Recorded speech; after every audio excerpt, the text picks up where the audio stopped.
Welcome to this story, one of the most unsettling cases ever noted in Pennsylvania. Before we dive in, share in the comments where you're tuning in from and the exact time you started listening. It's always interesting to see the different places and hours of the day or night where these stories reach. It was the autumn of 1860, in the damp hinterlands of rural Lancaster County, Pennsylvania, when the first whisper reached the county clerk's office. The property in question sat just outside the small village of Mill Creek, near a gravel lane, and a stand of white pines whose needles muffled footsteps. The owner, one Dr. Elias H. Alderman, arrived in late September from Philadelphia with his pregnant wife, Rebecca, taking up residence in a modest farmhouse. The weather was already turning crisp.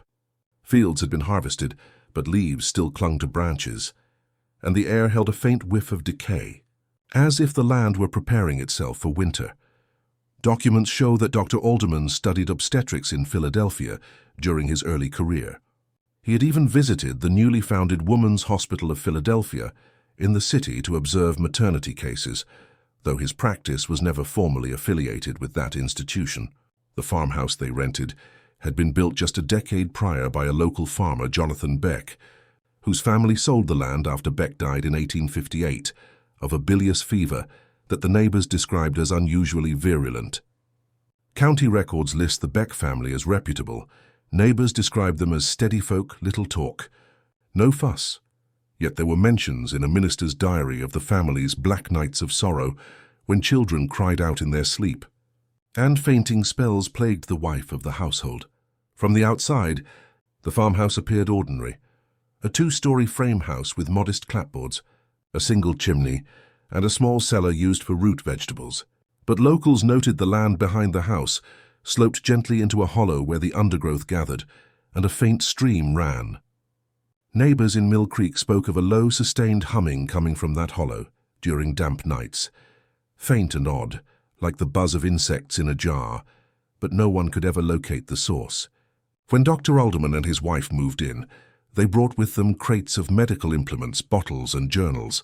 A neighbor, Miss Eliza Granger, recalled in a later affidavit, "I thought the crates curious, for the husband wore the white apron of a physician, yet he spoke little of his work, and seemed torn when the nights grew long." Thus began the arrival, a city-trained doctor and his expectant wife settling among quiet farmland, bringing with them subtle unease into a region unaccustomed to such. The stage was set. By late October 1860, Rebecca Alderman's pregnancy had reached its final month. The townspeople, though distant, kept a sympathetic watch. Rural Pennsylvania was no place for a woman to bear a child without local midwives, yet Dr. Alderman refused any outside assistance. When Mrs. Granger offered to summon Mrs. Leah Hoffman, a well-known midwife from Willow Street, the doctor reportedly replied, "My wife shall be tended as Providence directs and by my own hand. No stranger shall cross our threshold this month." It was a statement that unsettled even the most respectful neighbors. The physician treating his own wife was considered improper, if not reckless, but Elias Alderman seemed driven by conviction rather than pride. In the surviving correspondence found decades later in the county courthouse archive, one letter, unsigned but attributed to him by handwriting, reads, "The movements are irregular, the pulse within her as though two hearts contend. I cannot name it. Yet to entrust another would be to doom her to their crude assumptions. The night of the birth is not precisely dated, though a clerk's entry from November 7th records an incident at the Alderman place that required constabulary notice. According to Miss Granger, who lived nearest, cries began after midnight. She described them not as screams, but a wavering lament, neither mother nor child. Then silence. At dawn, a stable boy sent to fetch milk found the doctor's horse lathered and trembling in its stall, as if it had been ridden hard and fast in the dark. When Dr. Alderman finally appeared in the village the next day, his coat was buttoned wrong, and his eyes bore what one witness described as the glassy calm of a man whose mind had stepped outside his body. He requested supplies, linen, laudanum, and quicklime, but refused to say for what purpose. No one saw his wife for several days afterward. Weeks passed. By early winter, whispers grew that Rebecca had died in childbirth, and that the doctor had buried her quietly. Yet when Reverend Pike visited on Christmas Eve, he claimed to have heard faint wailing from an upper room. He later told the parish council, "I called out twice and the sound ceased." When Dr. Alderman opened the door, his hands were shaking, and he said only, "It has stopped for now." In February 1861, a thaw revealed disturbed soil behind the house. Constable Nathan Reed, on inspection, noted a shallow grave of peculiar breadth, but the doctor insisted it contained refuse from the birthing. No exhumation was ordered. Rural officers rarely challenged a man of medicine. The following spring, Dr. Alderman abandoned the property without notice. The landlord found the house empty, except for several sealed jars labeled Specimen A Stillborn, 1860. The jars contained nothing but murky fluid and fragments of linen. Rumor spread that Rebecca lived briefly before disappearing into the hollow behind the house. Others swore the doctor took her body east, perhaps to Philadelphia, to the same woman's hospital he once admired, seeking understanding for what he had witnessed. The Alderman property lay vacant through the summer of 1861. Weeds climbed over the porch railings, and the hollow behind the house filled with frogs and the slow trickle of runoff from the fields. Yet no one wished to rent or buy it. Local boys who dared to wander the grounds returned pale, claiming they'd heard soft tapping from beneath the boards. The constable dismissed it as rodents, though he admitted the cellar door was often found ajar, despite being padlocked the day before. In June, a letter reached the Lancaster County Registry from a physician in Philadelphia, Dr. L.B. Merriweather, inquiring about the whereabouts of E.H. Alderman, formerly of our acquaintance, believed to have studied briefly under Dr. Hodge before the establishment of the Woman's Hospital. The note suggested that Alderman had written earlier, seeking consultation regarding a natal irregularity defying anatomical law. The registry clerk filed it without reply. The war had just begun, and civilian correspondence was low priority. By the autumn of 1862, curiosity got the better of several residents. Reverend Pike, Miss Granger, and a deputy entered the abandoned farmhouse. The air was thick with the sourness of old chemicals. In the upper chamber, they found a child's cradle turned to the wall, lined with sheets that had hardened into a crust from time and damp. The Reverend's journal later found among his papers notes, "No infant could have lain there without trace." Yet the impressions in the cloth were not those of any known form. In the cellar, they discovered a wooden box, the kind used for storing instruments, with the initials E.H.A. carved into the lid. Inside were 4 objects: a small hand mirror cracked diagonally, a blood-stained ledger, 2 bone specimens mounted with pins, and a folded letter addressed only to whomsoever finds this house. The letter, now lost, was reportedly read aloud by the Reverend. According to Miss Granger's later statement, it contained the line, "The child was not born dead nor living, but other." After that discovery, the county ordered the property sealed. The official reason cited was unsanitary conditions, though privately, some feared contagion or worse. A newspaper clipping from the Lancaster Intelligencer, dated November 2, 1862, refers vaguely to a medical case of distressing nature without naming the doctor. The article concludes, "Such events remind us of the limits of human knowledge in the mystery of life's first breath." By the mid-1860s, ownership of the land transferred to a new settler family, the Burkes, who attempted to renovate. Within 2 months, their youngest daughter fell ill. The attending physician, Dr. Creighton, wrote in his notes that the child suffered periodic tremors beginning at the navel. As though startled by an unseen presence, the family left before winter. From then onward, Mill Creek residents referred to the site simply as Alderman's Hollow. By 1870, it appeared on county maps with no dwelling, just a shaded area uninhabited, and a faint annotation in pencil, "Soil disturbed." In 1871, nearly a decade after the Aldermans vanished, the case resurfaced in an unexpected way. A traveling surveyor named Thomas W. McKinnon was charting land boundaries for the county and requested access to Alderman's Hollow. When the clerk mentioned the name, McKinnon reportedly said, "I've seen that name before. Carved upon a trunk in a boarding house on Pine Street, Philadelphia, dated 1864. The trunk," he explained, "was left behind by a lodger who had fled without paying rent. Inside were pages of rough anatomical sketches, and a single notation: Lancaster experiment, proof of coexistence within the womb. This small discovery brought the matter briefly back into official attention. 2 county men were sent to inspect the site once more, but what they found made little sense. Beneath the rotted floorboards of the former parlour, they unearthed a narrow cavity lined with slate tiles. Inside lay remnants of glass vials and the oxidized base of a small kerosene lamp. One vial still held a pale residue that turned black when exposed to air. They sealed it, labeled it as chemical unknown, and stored it at the county archive. The jar was lost years later when a fire consumed part of the courthouse in 1882. The renewed investigation also led to the rediscovery of Alderman's old ledger, the one Reverend Pike had mentioned. Its pages were brittle but legible. Most were ordinary medical notes, yet the final entry, dated December 3, 1860, contained only a few words. It breathes still, though breath is not the word. The authorities, uncertain how to interpret it, closed the file.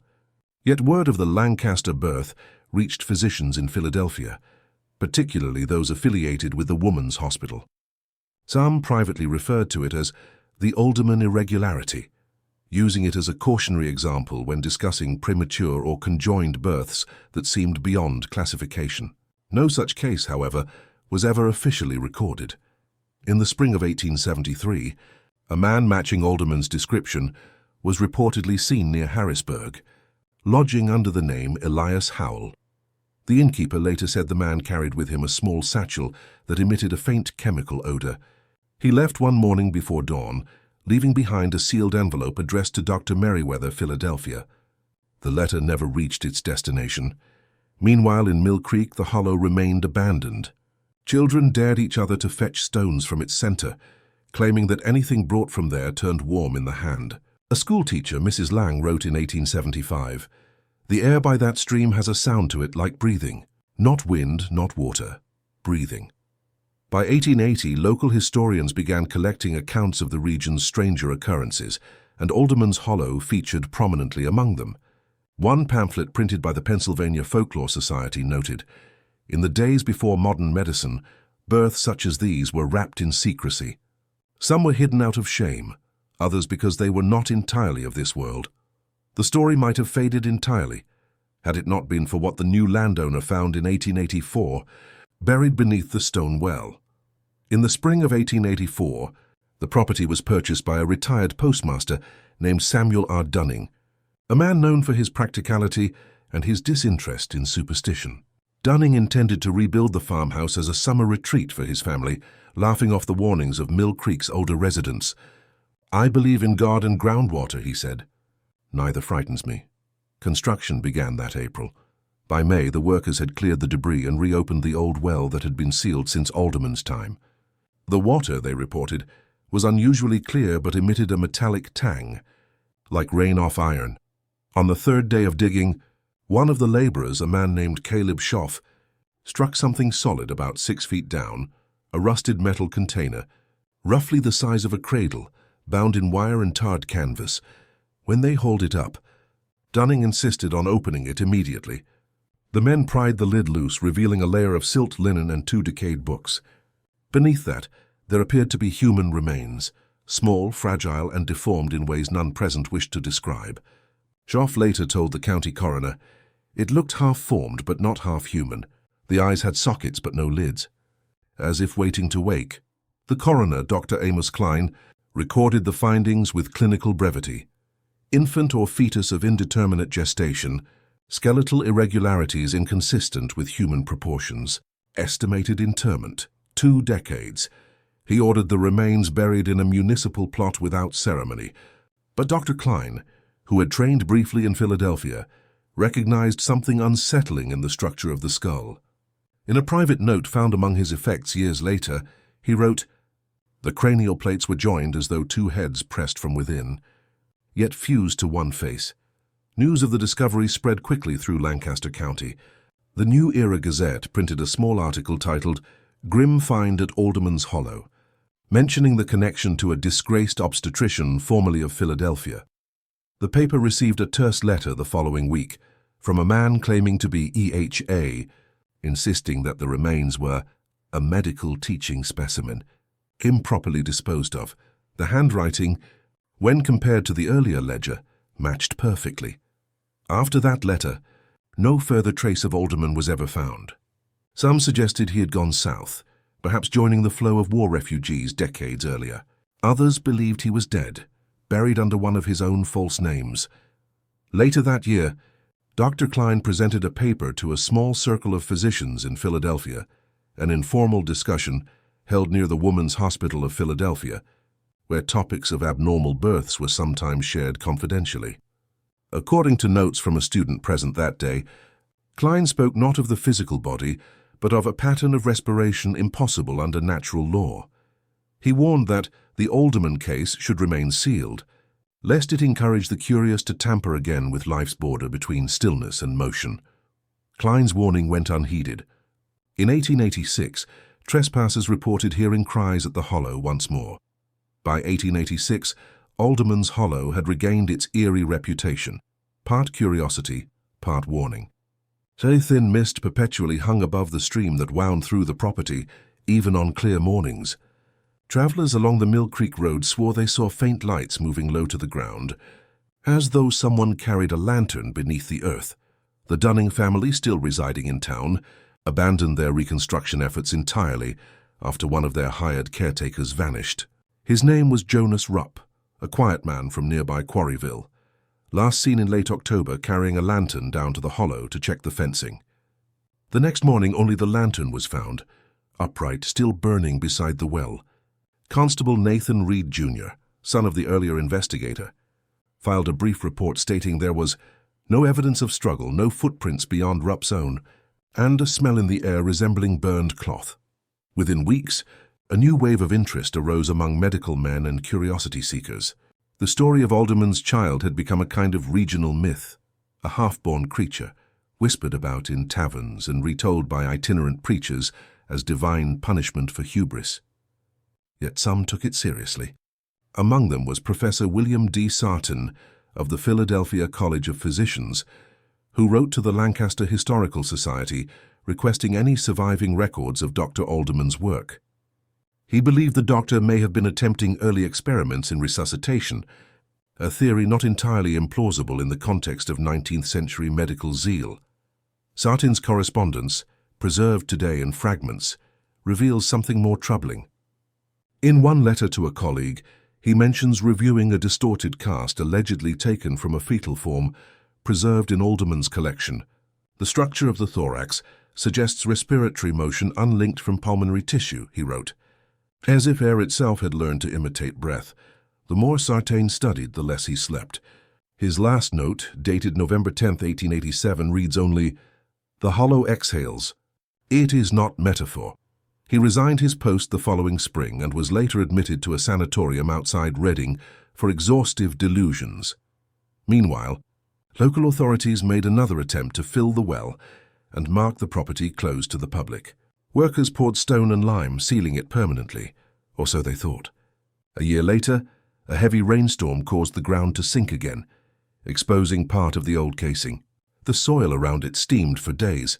By 1890, what had begun as a private tragedy had become folklore. Mill Creek children dared one another to whisper the name Rebecca 3 times by the stream. Farmhands refused to plow near the Hollow after dusk. One farmer told the Intelligencer that when his oxen drank from that water, their breath misted even in the summer heat. Still, not everyone dismissed it as superstition.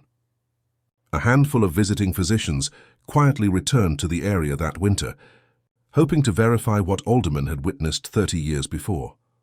The small delegation of physicians arrived from Philadelphia in January of 1890. Among them were Dr. Samuel B. Winthrop, a lecturer in pathology, and Dr. Helen Lathbury, one of the early female graduates influenced by the teachings at the Women's Hospital of Philadelphia. Their purpose was discreet, to re-examine the Alderman case using modern reasoning. As Winthrop phrased it in his journal, they stayed at a modest inn in Lancaster and traveled each morning by carriage to the Hollow, where they met with Constable Reed, Jr. and a few skeptical locals. By that time, the farmhouse had fully collapsed, leaving only the foundation stones and the capped well, now crusted with frost and lime. Lathbury took meticulous notes, sketching the terrain, measuring distances, and collecting soil samples. She was the first to notice the faint warmth of the earth, even in freezing air. Her written observation reads, "Temperature exceeds surrounding ground by near 3 degrees, no visible cause. Emits slight vibration when ear pressed to soil." Winthrop, more pragmatic, dismissed it as underground runoff or decaying limestone, yet even he admitted the site's peculiar magnetism. The team unearthed several remnants, rusted surgical instruments, shards of stained glass vials, and a small copper medallion inscribed with the initials Rahinsi, Rebecca Alderman. Lathbury kept the medallion in her coat pocket, believing it symbolic of the mother whose story had been so tragically obscured. Their visit might have passed without further note had it not been for the night they camped at the site. According to Reed Jr.'s testimony, the group decided to stay overnight to measure soil gas levels. At roughly 1 in the morning, Winthrop reported hearing a sound resembling a weak sigh rising from the well shaft, followed by what he later described as a rhythm not of wind, but respiration. Lathbury fainted briefly. Reed swore the frost near the well began to melt in a circular ring. They left before dawn, shaken but unharmed. 2 days later, Lathbury's notebook disappeared from her lodgings. It was never recovered.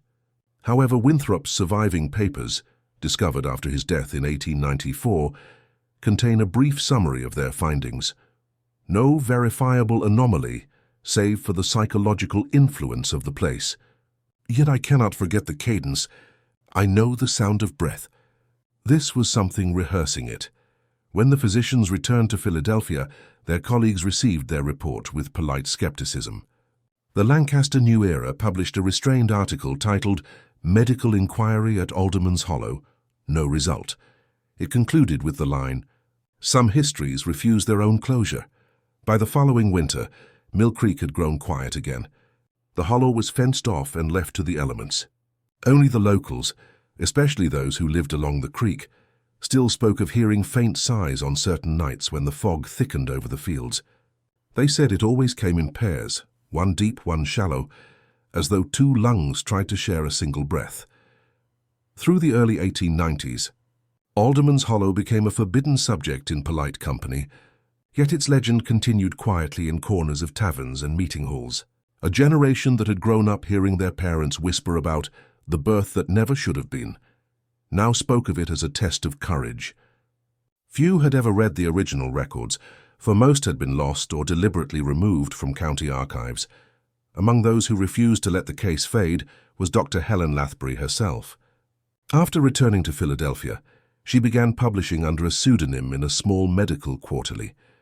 Her articles discussed anomalous postnatal respiration and the limits of embryological science, though she never cited the Alderman name directly.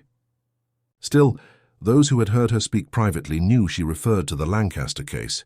In one surviving letter to a colleague, she wrote, "I have come to believe that Alderman's tragedy was not the corruption of science, but its premature attempt to reach into creation's design." In the winter of 1893, Lathbury returned quietly to Pennsylvania. Records show she lodged for 2 nights in a boarding house outside Mill Creek, giving her occupation as teacher. The innkeeper, Mrs. Henry, later testified that the woman carried a single trunk and smelled faintly of spirits, not drink, but chemicals. She left before sunrise on the 3rd day, leaving behind only a page torn from a journal. "I heard it again, the breathing from under frost. It is softer now, as though tired." By spring, rumors spread that the hollow had begun to sink. The ground near the old well collapsed inward, creating a shallow depression that filled with water each rain. Local farmers avoided it, but children called it the Mirror Pond, for on still days, the surface reflected nothing above it, not sky, not trees. That same year, a new county survey attempted to remap the area. The assigned surveyor, Isaac Blanche, wrote that his compass spun aimlessly within 100 feet of the pond. His final entry reads, "I laid my ear to the earth and heard a pulse like a ticking clock, but slower. It stopped when I moved." Blanche never filed the completed map. He left Lancaster soon after and was never traced. Lathbury's articles ceased after 1894, It is said she took a position in New York, though some hinted she was institutionalized for nervous exhaustion. Her colleagues later remarked that she could not pass a hospital nursery without trembling. Yet before her disappearance from public life, she is believed to have sent a sealed parcel to the archives of the Philadelphia College of Physicians, labeled simply Evidence Alderman 1860. Its contents remain unlisted to this day. By the turn of the century, Alderman's Hollow was swallowed by brambles and new growth. Maps stopped naming it altogether. Only old residents remembered its shape, and only when the wind came from the east, carrying with it a faint, steady rhythm that could never be mistaken for mere breeze. At the dawn of the new century, the legend of Alderman's Hollow passed from immediate memory into something quieter, an inherited unease among those who lived nearby. The new century brought railroads, telegraph lines, and progress, yet the small valley where the Alderman farmhouse had once stood remained curiously untouched. When the Lancaster County Register proposed building a telegraph relay there in 1901, the engineers refused. Their compasses failed, and one foreman claimed his instruments vibrated as if alive. The proposal was quietly abandoned. Around that same year, an aging clergyman named Reverend Josiah Pike, Jr., the son of the minister who'd once confronted Dr. Alderman, compiled his father's remaining papers into a private booklet titled On Birth and Faith in the Valley of Mill Creek. Only 3 copies were printed, all bound in thin gray cloth. One copy, preserved in the County Historical Society, includes an extraordinary passage that seems to quote an older testimony never seen elsewhere. I looked upon the thing my friend had brought into being, and though it breathed, I cannot swear it lived. It watched us, but I know not with what. Pike Jr. did not identify the writer, but the tone unmistakably echoes that of a man trained in science, perhaps Dr. Alderman himself, or one of his later correspondents. The booklet caused a brief stir among local historians before fading into obscurity again, dismissed as morbid fancy. Yet something in its phrasing, its quiet refusal to name the child as either alive or dead, struck a chord with later readers. Meanwhile, the land itself showed strange persistence. Trees along the hollow's edge grew crooked, bending inward toward its center as if drawn by gravity. Hunters reported animals avoiding the depression entirely. In 1904, a boy named Matthew Gerber, age 12, vanished while chasing his dog across the frozen pond that had formed over the well. His footprints led onto the ice but did not lead off. When the thaw came, no trace was found. His mother claimed to hear soft gasping sounds near the pond for weeks afterward. That spring, county workers fenced off the area for good, citing unstable soil. The hollow was left to silence and slow decay. Yet during the cleanup, one worker, Eli Morton, age 33, unearthed an object lodged beneath a root. It was a glass jar, sealed with wax and labeled in faded ink, Alderman, specimen of recovery. Inside floated what appeared to be a lock of human hair, unnaturally pale and threaded with fine grey filaments resembling veins. Morton kept it briefly before surrendering it to local officials. It vanished from the evidence room within days. Years later, a visiting doctor from Philadelphia reviewed the surviving papers for an academic study on unexplained birth phenomena. In his notes, he wrote a brief remark connecting the mystery once more to the Woman's Hospital of Philadelphia, observing, "The Alderman file, though incomplete, demonstrates how isolation, secrecy, and misplaced faith in science can yield horrors mistaken for miracles." After that, the hollow returned to silence, yet never peace. By 1910, the name Alderman's Hollow appeared only in older land deeds and faded survey books. The county had reclassified the area as private woodland, with no ownership listed. What few ventured near it spoke of a heaviness in the air, a pressure that built behind the ears like standing too close to a storm. Local hunters told newcomers, "If the wind dies there, keep moving." That same year, the Philadelphia College of Physicians conducted a quiet inventory of its sealed collections. Among the uncatalogued parcels, clerks noted one wrapped in waxed linen, its label nearly illegible but recognizable, Evidence Alderman 1860. The package was opened under the supervision of Dr. Edwin C. Harwood, an anatomist known for his rationalism and disdain for superstition. Inside were 3 items: a small leather-bound notebook filled with anatomical sketches of a developing fetus, labeled S. Alderman. Term X. 2-pot, a length of preserved umbilical tissue coiled around a fragment of glass tubing. A final page, pressed flat between gauze, bearing a faint, almost perfect outline of a human hand, smaller than that of a newborn, yet distinct in every ridge and fold. Dr. Harwood reportedly laughed, calling it a grotesque relic of provincial panic. The materials were logged and stored again, but the clerk who handled them later claimed to have seen condensation forming inside the sealed glass case, as if from breathing. Within a year, Harwood resigned abruptly, citing domestic illness, and left no public record after 1912. As decades passed, the hollow continued its quiet decay. Farmers who inherited nearby land learned to plough wide around its boundaries. In summer, fog lingered there long after sunrise. In winter, snow melted in its center first, exposing a circle of wet black soil even during freezes. During the influenza epidemic of 1918, gravediggers working near Mill Creek noticed that one of the temporary burial trenches had begun to collapse. When they returned the next morning, the entire trench had sunk several feet deeper, as though drawn from below. None volunteered to fill it again. By the 1920s, most who had ever heard the story were gone. The last to speak of it publicly was Anna Pike, granddaughter of Reverend Josiah Pike, Jr. She was interviewed by a folklorist from the University of Pennsylvania in 1927. Her account closed with these words: "They said the doctor's sin was trying to give life where none was due, but my grandmother used to whisper, what if it wasn't life he made? What if it was something that never learned how to die?" Her recording ends abruptly. The folklorist's notes remark that the final few seconds of the wax cylinder captured a faint rhythmic sound. Wet, mechanical, almost like a breath.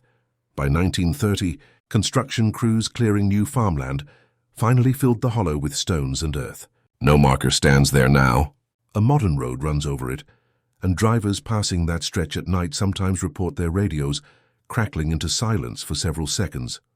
Just long enough, some say, to hear a soft exhale beneath the static. In 1951, a team from the Pennsylvania Historical and Museum Commission undertook a modest project, cataloging forgotten medical archives in rural counties. One crate, retrieved from a condemned courthouse basement in Columbia County, was labeled only Lewis Alderman Materials 1860-64. Inside, archivists found brittle correspondence between Dr. Thomas Alderman and Dr. Silas Merrin of Philadelphia, letters previously thought destroyed in the courthouse fire of 1872. The tone of the letters changed drastically over time. The first spoke in calm medical language about unusual fetal ossification, but the later ones read almost as confessions. One page from 1861 bore Alderman's slanted script: "She breathes when unattended. The pulse is faint but constant. No decomposition, no decline. I have sealed her in glass, yet she persists. I begin to fear this is not preservation, but endurance." The crate was resealed and transferred to the Mutter Museum, famous for its 19th century anatomical specimens. Yet curators there insist that no such donation exists in their records. Archivist Helen Croy, who handled the transfer, disappeared that same winter while traveling by rail to Harrisburg. Her satchel was found weeks later at a siding near Reading, its contents damp but intact. Among them, one glass vial empty except for a smear of cloudy residue, and a folded map of Montour County, marked with a small X. Over the following decades, the story of the creepy birth circulated again, mostly among medical students, who whispered about the preserved infant that grew. Professors dismissed it as dormitory folklore, yet each retelling seemed to include oddly specific details: names, locations, even temperature readings that matched the lost records. In 1974, Dr. Raymond Keene, an independent historian of medicine, published a small monograph titled "Obstetric Anomalies of the Antebellum Period." In a footnote, he mentioned an unverified case near Mill Creek, 1860, involving a living fetus exhibiting post-mortem vitality. He cited the American Philosophical Society archives, referencing a document that no researcher has since located. The last documented visit to Alderman's Hollow came in 1991, when a team of amateur historians attempted to pinpoint the old Lewis homestead using 19th century maps. They found nothing resembling foundations or walls, only an uneven clearing in the forest covered with moss and disturbed earth. Their camera equipment malfunctioned several times. The photographs developed as overexposed white frames, except one. That single surviving image shows a dim tree line and a shallow depression in the ground. In the center lies something faintly reflective, like curved glass catching the light. The photo analyst noted a distortion near the edges, consistent with internal fogging, as though the photograph itself had been taken from inside a sealed surface. Today, the road that crosses the old property is known as Route 642, and locals say that on mist-heavy mornings, passing vehicles sometimes lose power for a moment at the bend near Mill Creek. Mechanics blame condensation in the ignition coils. The older residents have another explanation. The breath under the soil is still warm. In 2003, a quiet academic effort reignited interest in the forgotten Alderman case. A medical historian from Penn State, Dr. Louise Grenham, began compiling a digital index of 19th century obstetric anomalies. Her assistant flagged a curious citation in an 1861 issue of the Transactions of the Pennsylvania State Medical Society. It referred to an unrecorded demonstration of viable tissue post-mortem, location withheld by request. Grenham's search led her to the University of Pennsylvania's Historical Medical Library, where she found a fragile notebook bound in red vellum, unsigned but initialed TA.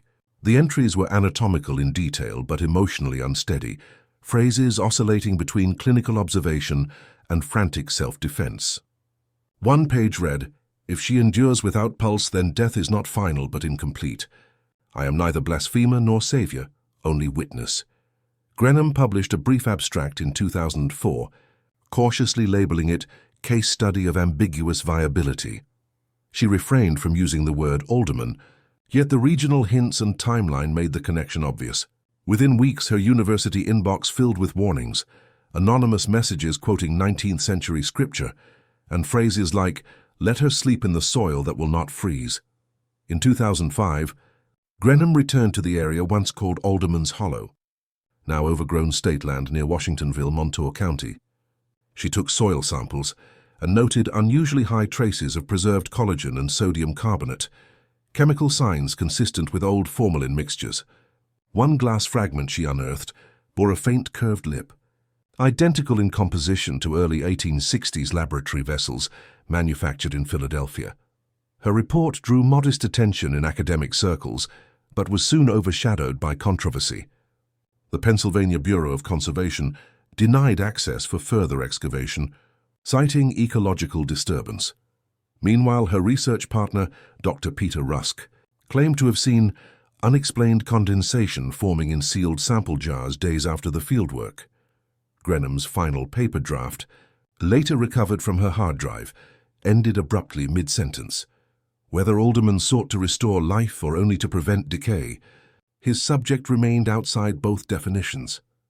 The preserved state was not cessation, but the file timestamp was 3:17 a.m., October 12, 2005. She was found the next day unconscious at her desk, having suffered a brief cardiac arrest from an undetermined cause. She survived but withdrew from public work, telling colleagues she would never again study anything that refused to die. Since then, fragments of her unpublished notes have circulated quietly among medical archivists. One annotation in her margin reads simply, "There was no birth certificate, yet 4 separate death notices exist. Same name, same date." To this day, the Alderman file remains an informal phantom in Pennsylvania's medical record system, referenced in cross-indices, but absent in catalogues, as though acknowledged yet disallowed. The Pennsylvania Historical Society lists its status as provisionally lost. Those who still research the case remark that the pattern itself feels alive, surfacing every few decades, breathing new air into the same unanswered question. Between 2005 and 2010, the Alderman birth transformed quietly from a hidden medical curiosity into whispered folklore across small-town Pennsylvania. The change began in an unexpected place, a local true crime radio segment called Echoes of the Ridge, broadcast weekly from Bloomsburg. One October evening in 2006, host Marjorie Klein read aloud from what she described as an old county memorandum sent by a listener. The memo contained a short transcript of an 1860 inquest, mentioning the Lewis woman and her sustained yet unresponsive infant. The broadcast was brief, factual, almost dull.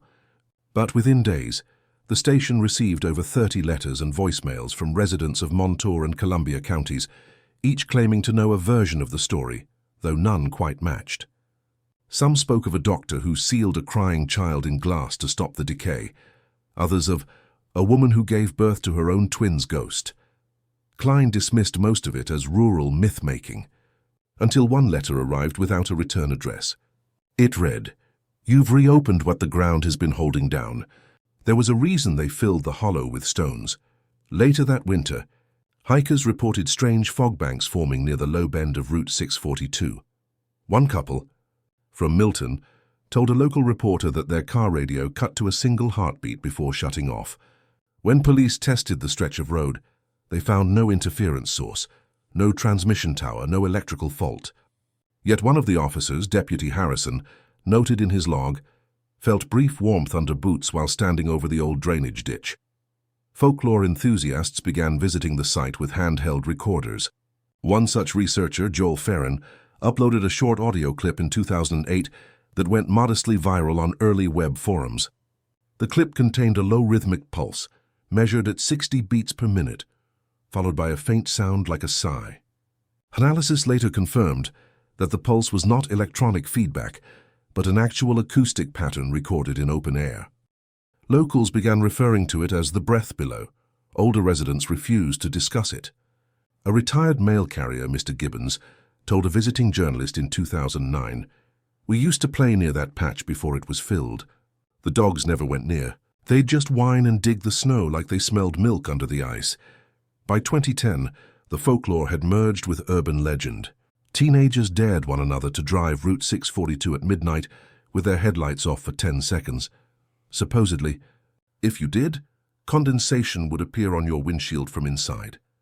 Yet, in all the retellings, one name began to resurface with eerie consistency: Dr. Thomas Alderman.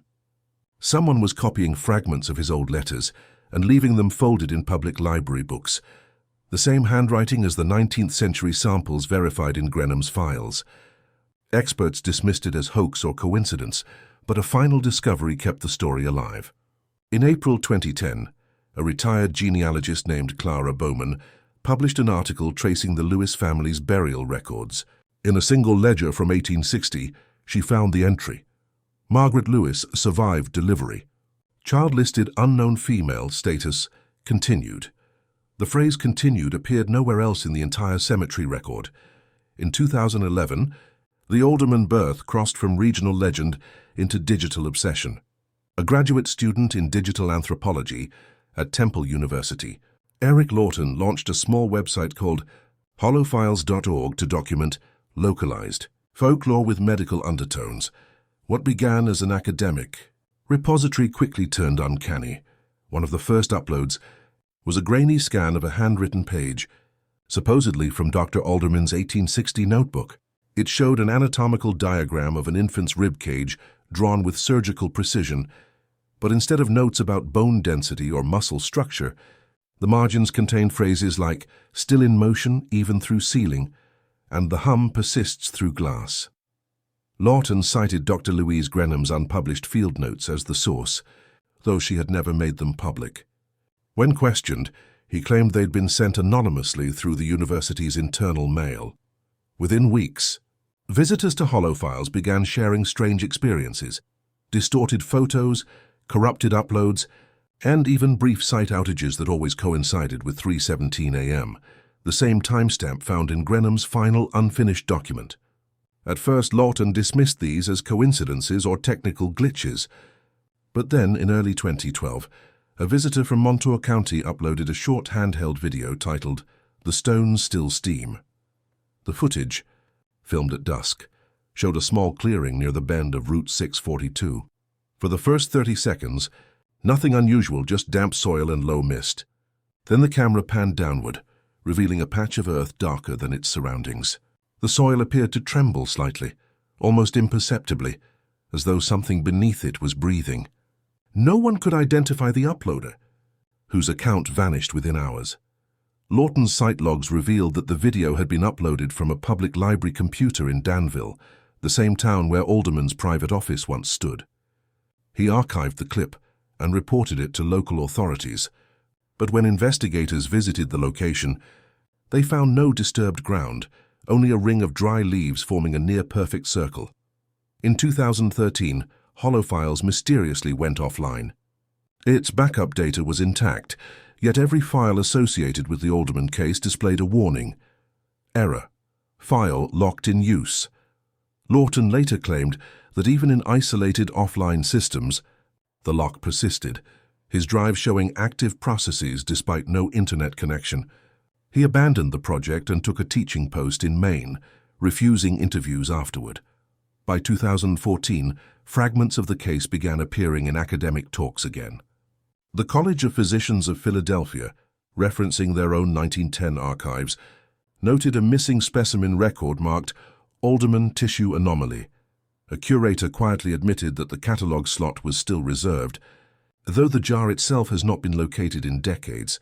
In 2015, an anonymous envelope arrived at the Pennsylvania Historical Society addressed simply to Archivist on Duty.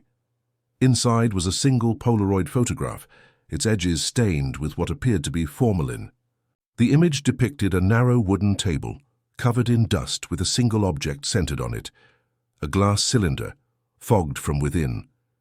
Pressed faintly against the inner surface was the shape of a hand, small but fully formed. Lab tests confirmed the photograph was genuine, taken with 20th century film stock. Yet the table and surroundings matched the interior of Alderman's documented office, demolished over a century earlier. After that image circulated briefly online, it vanished along with the accounts that posted it. The file name, preserved only in a cached index, was continued heart.move by 2016. The Alderman birth had become a taboo subject among Pennsylvania's archivists, not because it was unbelievable, but because too many parts of it almost made sense. The Pennsylvania Historical and Museum Commission issued a quiet internal memo advising staff not to respond to public inquiries pertaining to unverified obstetric materials dated circa 1860-1864. No reason was given, but one curator privately admitted that after the Polaroid incident, the Society's photograph archive suffered a week-long blackout. Images wiped clean, as if the negatives had been exposed to light from the inside out. That same year, a Freedom of Information request from an independent journalist, Arthur Wexler, uncovered something stranger, a sealed envelope logged under the Bureau of Vital Statistics, labeled M. Lewis, 1860, held pending review. Wexler's article in the Harrisburg Sentinel reported that the entry lacked a cause of death, the only one of its kind in that decade's entire registry. The notation beside it simply read, "Status unresolved, by order of Dr. Alderman." Shortly after the article's release, the online version was quietly retracted. Wexler claimed the editor had received a polite but firm legal request from an unnamed state office. Between 2017 and 2019, researchers who had touched the case publicly began stepping back. Dr. Grenham refused interviews, Lawton dismantled Holofiles, and the College of Physicians removed all Alderman references from their digital exhibits. Only one public note remained, an old entry in their handwritten ledger, cross-referencing unknown specimens sealed in self-condensation. That winter, a team of contractors restoring the foundation of an old Quaker meeting house in Danville uncovered what they first thought was a broken glass cistern buried beneath the crawl space. The shards, however, were unnaturally thick, laboratory-grade borosilicate, fused in a near-perfect cylinder. Within the fragments, chemical testing revealed faint traces of human collagen and sodium carbonate, the same mixture found in Grenham's 2005 field samples. When the foreman reported the find, the fragments were collected by a representative from the State Health Department, who allegedly arrived within hours, despite no press coverage or formal report having been made. The fragments were signed out on an inventory sheet labeled Material Transfer, Historical contamination, Washingtonville zone. They were never logged again. Local newspapers refused to print the story. The only surviving mention appeared months later in a footnote to an environmental impact report, a single sentence acknowledging removal of unknown lab debris consistent with pre-modern preservation practice. By 2020, digital references to the Alderman birth had largely disappeared. Wikipedia, once home to an entry about Thomas Alderman, physician, 1824-1863, listed the page as removed due to unreliable sourcing.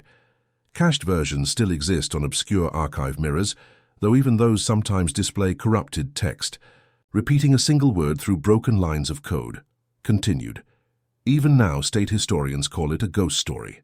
But behind closed doors, in sealed collections marked restricted access, a few curators still admit that one object remains unaccounted for, a glass cylinder, sealed in the 1860s, officially transferred to the Philadelphia College of Physicians in 1910. Its catalogue number, Specimen 642. By 2021, interest in the Alderman birth resurfaced, quietly, almost accidentally. It began with an audio engineer named Maya Sorrell, who had purchased a box of discarded reel-to-reel tapes from a university estate sale. Most of the tapes were dull, old lecture recordings, field interviews, but one was labeled simply Hollow Jan 1964 Mill Creek Site. When she played it, the recording opened with the hiss of open air and a man's voice reciting environmental data, temperature, wind, humidity. Then came 30 seconds of silence, followed by a faint sound like someone exhaling through water. It wasn't static, nor wind, nor interference. The breath grew louder, steady, deliberate. Then the man's voice again. She's still there. The pressure is constant. I can see it condense. The rest of the tape disintegrated mid-reel. Sorrell uploaded a cleaned digital copy in 2022. Within weeks, it spread through online archivist forums. Some listeners reported hearing a faint secondary rhythm beneath the breath, like a heartbeat, pulsing at exactly 60 beats per minute. The timestamp burned into the reel. 3:17 a.m. Soon after, an archivist at the Mütter Museum, reviewing climate-controlled specimens, filed a maintenance report, noting that one of their sealed cases had internal condensation despite stable ambient conditions. The label had long since faded, but digital UV enhancement later revealed faint ink lettering, a 642. When this detail leaked through a staff newsletter, the museum abruptly changed its specimen numbering system. Public records now list every display under a new index. But historians noticed one gap, a missing entry between 641 and 643. Around the same time, a local radio hobbyist recorded unexplained shortwave interference near Route 642. The bursts repeated in intervals, 3 beats, pause, 2 beats, pause, until suddenly merging into a low droning sound resembling human respiration. The pattern was consistent with audio taken from Sorrell's reel. In 2023, the University of Pennsylvania archives confirmed the rediscovery of the red vellum notebook once attributed to Alderman. Most of its pages had faded into illegibility, but one fragment remained readable. It described an experiment to suspend decomposition through regulated enclosure. The final line, written in a shaky hand, read, "Termination impossible. Subject exhibits persistence through confinement. Continued, continued, continued." The repetition extended across the page, trailing downward until the ink vanished entirely. In early 2024, the State Historical Board began digitizing cemetery records across Montour County. One technician reviewing scans noticed a new entry appended to the 1860 burial ledger, the same one that listed Margaret Lewis. Status: continued. The fresh handwriting didn't match any 19th century style. It was recent, thin, deliberate. It read only "still" beneath. Technicians confirmed the original paper had been physically altered, not edited in software. Someone had written it directly onto the archival sheet during storage.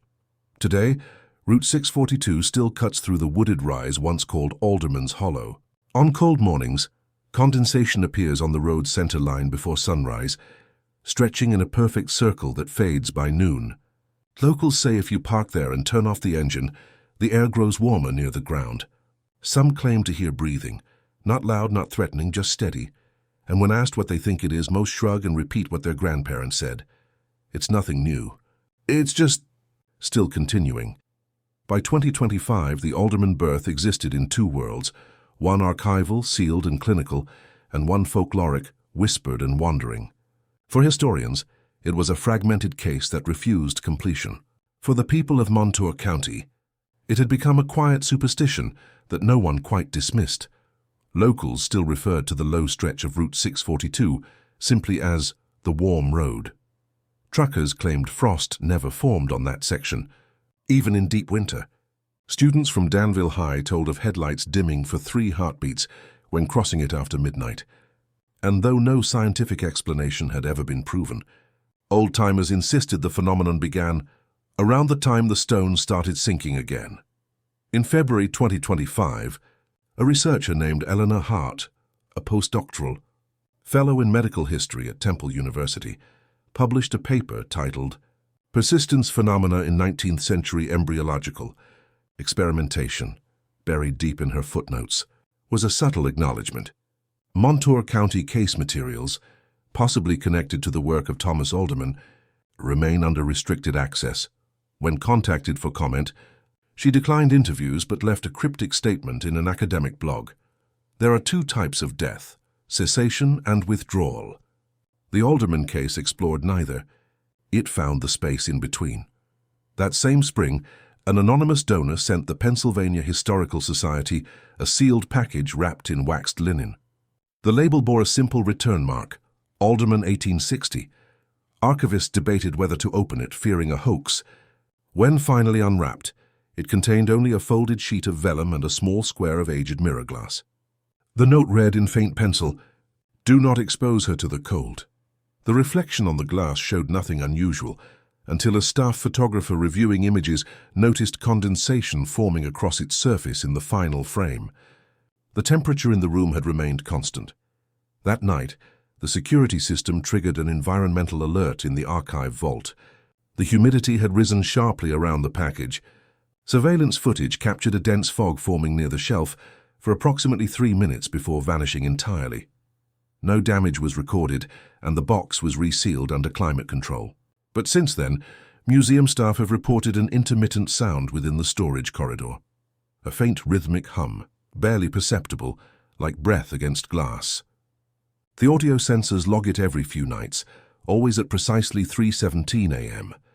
Historians argue it's mechanical vibration, the air ducts, or even temperature expansion in the glass cases. The older custodians don't argue at all. They just lower their voices and say the same phrase, one passed quietly through the generations. It's not haunted. It's unfinished. To this day, no birth certificate for the child of Margaret Lewis has ever surfaced. No official death record either. Only a single surviving entry remains in the county's faded registry, unchanged since 1860. Status: continued. And so it is. They say that some stories never end because the world refuses to let them. The Alderman birth became one of those. A tale caught between record and reverence, never entirely believed, yet never forgotten. Every decade or so, someone new comes to the same conclusion Dr. Alderman did in 1860, that something about life and death in that valley doesn't behave as it should. The soil there remains unusually conductive. Seeds sprout faster, and frost melts in curious spirals. The township filed environmental reports, but the data returned non-reproducible anomalies. The technicians shrugged. The locals simply nodded. The Danville State Hospital, whose old psychiatric wing was demolished in 1996, still keeps its sub-basement sealed. Contractors who worked the demolition spoke of one bricked doorway that couldn't be penetrated, each drill bit sheared or seized before cutting through. When asked why they didn't try harder, one foreman said, "Because it was warm down there. You could feel it, like something was breathing from the wall." The original house where Margaret Lewis once lived has long vanished. The land is overgrown, reclaimed by pine and field grass. But each spring, a circular patch appears near the center of the property, bare soil, always damp, never sprouting. Even during droughts, farmers avoid plowing through it, not from fear, but from something older than that, instinct. In 2019, A genealogy researcher tracing the Lewis bloodline through census archives found no record of descendants. Yet in 2021, a hospital intake form in nearby Bloomsburg listed a Margaret L. Alderman as next of kin. The handwriting was neat, old-fashioned, almost calligraphic. The listed address no longer existed. No one followed up. And so the legend holds that a birth which defied every medical law never truly ended, only folded itself into the land, a quiet pulse beneath Pennsylvania soil.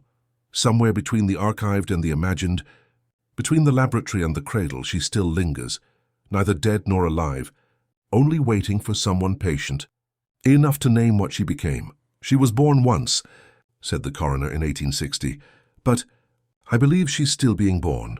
And as the night falls over Montour County, the low fog drifts across the old foundations again, silent, unhurried and warm. The story closes there, or at least as much as such stories ever do.